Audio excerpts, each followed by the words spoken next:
Daedric artifacts are arguably the coolest items you can find while playing Elder Scrolls games. Being created by the most powerful Daedra, the Daedric Princes, these artifacts possess great power and can even bend reality. In today's video, we're asking, what is the strongest Daedric artifact in the Elder Scrolls universe? This is no simple question, and we've put a lot of time into thinking about it, debating it, and discussing it with Elder Scrolls lore wizards such as Zarek Zahacaron, who was a massive help when it came to finding out answers. So we're going to give you some straight answers, a small collection of possible winners, but don't expect one definite, undebatable answer. Also, at the very end, we talk about some pretty intense lore stuff. Firstly, it's important to understand one of the most important concepts about Daedric artifacts. This is the fact that Daedric artifacts demonstrate different powers in the hands of different users. Bethesda demonstrates this from a gameplay perspective via the fact that when the hero of Morrowind wields a Daedric artifact, it has a different enchantment than that of the hero of Oblivion or the Dragonborn of Skyrim. This makes finding out the most powerful Daedric artifact a very subjective thing. Take one of Hircine's Daedric artifacts, for example, Savior's Hide. This piece of armor gives the Dragonborn from Skyrim a 50% resistance to poison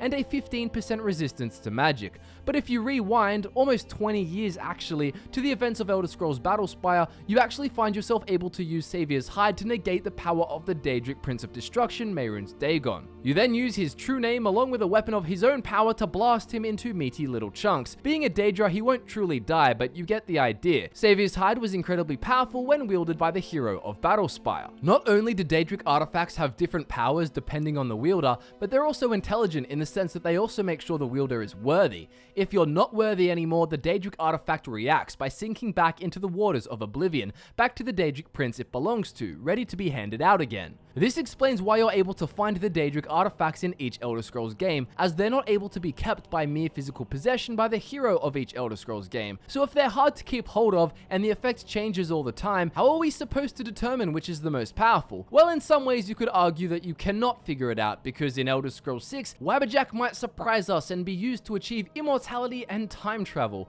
Who the hell knows? But based on what we have to go on so far, we've looked at the potential of a few contenders to pick out some winners. So one that Zarek and I both considered to be quite powerful was Azura's Star, as it can be used in Elder Scrolls 3 Morrowind to hold the soul of the living gods, Vivec and Almalexia. It was also consumed in a ritual performed by Martin Septim, where it was needed to help open a portal to the realm of Mankar Camoran's paradise in the events of Elder Scrolls 4 Oblivion. Fast forward to the 2nd century of the 4th era, and you'll find that a teacher at the College of Winterhold came into possession of the star. His name was Malyn Varen, and he was secretly dying. Wanting to stay alive, he studied the artifact, and finally succeeded in his plans of trapping his soul inside the star, corrupting it into the Black Star, a version of the artifact able to hold black souls. Previously, it could only hold white souls, and before all this happened, he was driven mad in the process, killing one of his students and being expelled from the college. Point being, he used the star to conquer mortality itself, although he was stuck in a void-like realm. Even outside of these epic situations performed by highly determined, resourceful individuals, Azura's Star is highly sought after by all kinds of people, from aspiring mages to assassins, simply due to the fact that it acts as a reusable soul gem of almost unlimited capacity. That said, while trapping the souls of gods and being able to live forever in your own crystalline world could make you think Azura's Star is the most powerful Daedric artifact, we don't think it is. There's other options we had to consider. Take the Ogma Infinium and the Black Books of Hermaeus Mora, for example. The Ogma Infinium is an ancient tome of forbidden knowledge, and those who read it gain access to its energy, which can be manipulated to achieve almost demigod abilities. Theoretically, it could be used to acquire some seriously crazy powers. Living forever inside Azura's artifact would have nothing on being able to live forever,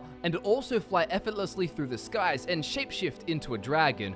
Who knows the true limits of this book, really, especially in possession of someone who is already incredibly powerful. The problem with this book, however, is that the power of it is highly seductive, and the more the user relies on the book, the greater the fall is that awaits them. The wisest use the book once, put it away, and never see it again. Hermaeus Mora takes it back when the user isn't considered worthy and hands it out to the next person, hoping they will become corrupted by its influence. So what we can gather here is that the book is one of the most powerful Daedric artifacts, but it comes with heavy negative side effects which make me unable to say it is the most powerful. The same thing goes for the Black Books. Technically, one is actually able to gain more power through reading all of the Black Books than one will gain just from the Ogma Infinium. The Black Books range in terms of dates. Some actually come from the past, while very fascinatingly, others are actually from the future. Daedric artifacts work in very mysterious, unique ways. Only problem here is that they've been spread all across Tamriel, usually found in the depths of dangerous dungeons. Also, to gain their power, one must travel into Hermaeus Mora's realm of Apocrypha, where they have to successfully journey to the end of a designated area. Here they gain power, but it's so easy for mortals to die on the way. Luckily, they just teleport out of the realm if they die, and they don't actually die in real life, but it makes accessing the power very difficult. The other problem, much larger than this one,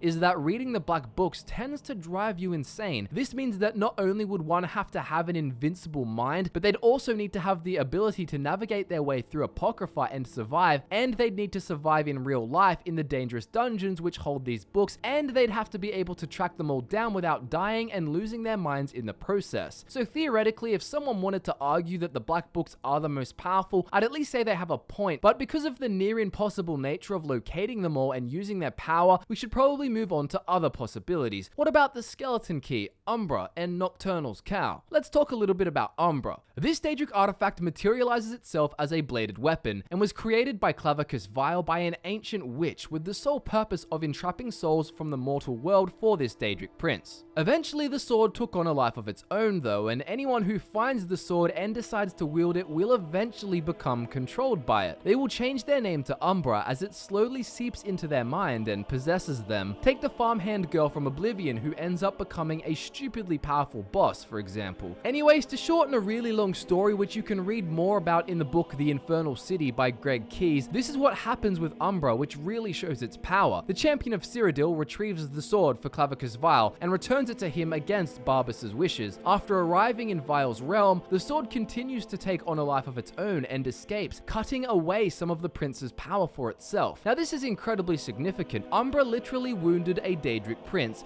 not in the sense that it cut off a literal piece of him like his arm or something, as he is a Daedra, but it was similar to that. Clavicus was wounded, which would explain why he's weakened in Skyrim. Anyways, after taking on the scary form of a dark being in the shape of a man, but with eyes like holes into nothing, a bunch of crazy lore deep stuff takes place, and the giant floating island of Umbriel materializes in Tamriel. This floating island had been ripped straight from the realm from where the Hist originated. This makes Umbra ridiculously powerful, but the problem with it, similarly to the relics of Hermaeus Mora, is that you can't avoid the negative. You may think you can resist, but eventually it will take control. Umbra is definitely in the top group of the most powerful Daedric artifacts, but something that is very arguably the most powerful of them all is one from Nocturnal. This is the infamous headpiece of the Grey Fox, the Grey Cowl of Nocturnal. This cowl is said to have been stolen from Nocturnal herself by the first guildmaster of the Thieves Guild. The cowl was cursed for a long time, meaning that whoever wore it would be removed from all records and histories. Their true nature becomes unknown, and the memory of their existence in all minds will hide in the shadow. All will forget who the wearer is, and even if the owner speaks their name to another person, it will not be heard. It will be as if the name was never said at all. The cowl was passed down throughout the Thieves Guild timeline to each leader, who then took on the persona of the Grey Fox, who was thought by the public to just be one immortal figurehead. He was hated by the Imperial Watch and the nobility, and loved by the beggars and the lower classes of Cyrodiil.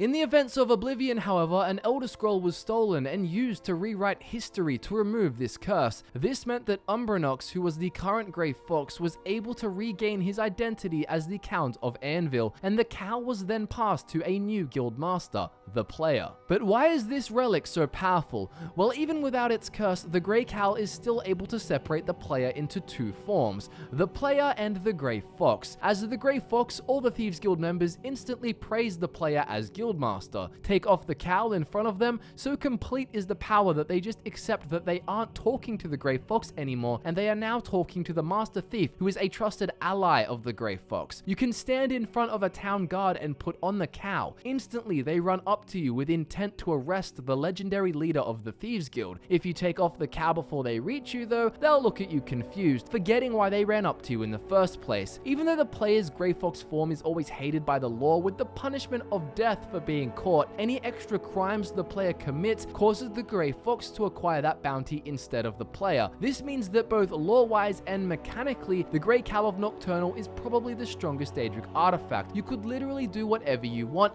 and take off the cowl and face no consequence. Imagine the possibilities. Even if you had godlike powers, you might still find yourself dead. There are always entities in the Elder Scrolls universe that are capable of destroying powerful individuals, after all. But with the Grey Cowl, all you need is a pair of lightning-fast hands to rip the cowl off your head as soon as you're at risk, and you'll be fine. Go wherever you want, do what you want, and face no consequences, most of the time, unless you're really stupid about it. Getting caught trespassing is probably the worst, as you're in trouble with or without the mask. But just carry some coin for a small bribe, or to pay a basic fine in a worst-case scenario. The cowl also gives you incredible stealth and thieving abilities, so it will increase your ability to get away with various tasks. Imagine using the cowl to steal other powerful artifacts, adding to your already overpowered abilities. Now, while this may not sound as cool as demigod abilities which you can get from other relics, the main difference here, which leads me to say it's likely the strongest, is that you can control the cowl. You just put it on your head and you're good to go. You will not be consumed by it like you would with the relics belonging to those such as Clavicus Vile and Hermaeus Mora. So this is definitely a good answer that I'd accept from someone if I asked them the title of this video. But before we wrap it up, there's one more contender that has potential, and I mean that quite literally. The Skeleton Key is another Daedric artifact from the Daedric Prince Nocturnal, and what it does really depends on your affinity for it and also how creative you get. Working off base mechanics, it gives you plus 50 to your security skill, which is what lockpicking was called in Oblivion. So for some people, they'll only be able to open quite basic locks, but for others, they'll be able to open the most advanced locks in all of Tamriel. The Skeleton Key also can't break, so you won't need to bring along other lockpicks. So Michael, why the hell could this be the most powerful artifact? Well, if you know what you're doing, the Skeleton Key can unlock more than just treasure chests.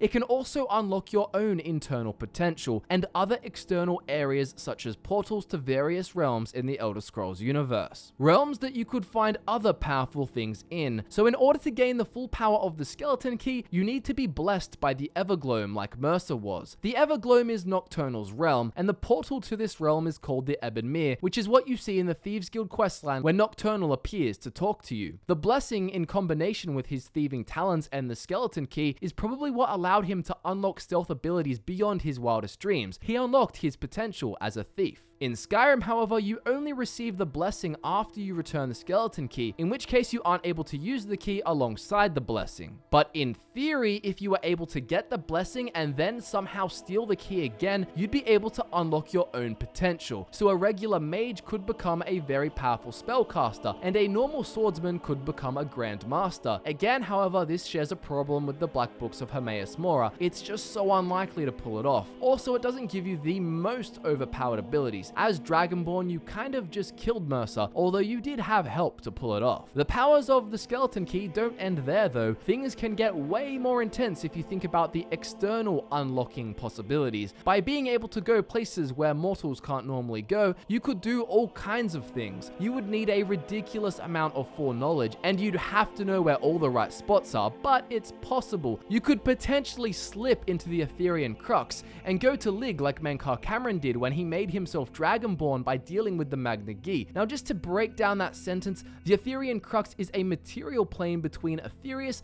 Mundus, and Oblivion. It's an intersection of those three realms where powerful mortals, Daedra, and Magna Gi can theoretically meet. Now, the Magna Gi are a family of divine beings that fled Nirn soon after its creation, creating tears in the Veil of Oblivion when they retreated to Aetherius, creating the stars, which they are now synonymous with. When it comes to Lig, this is what is known as an adjacent space that in simple terms is an alternate dimension which exists in the same spot as Tamriel, but doesn't. It's just one of many adjacent spaces, however. There's all kinds of places you could go with a Skeleton Key that we've never even heard of. Now, according to Mankar Cameron, Lig was the name of a continent that existed when Nirn was ruled by the Dreg in the Dawn era. And for those who don't know, Mankar Cameron was the leader of the mythic Dawn cult from Oblivion. They were worshipped Mehrunes Dagon. We have a video all about Menkaure Cameron and how he's a Dragonborn, which you can look up if you're interested. Long story short, you can go to some crazy places and achieve some crazy things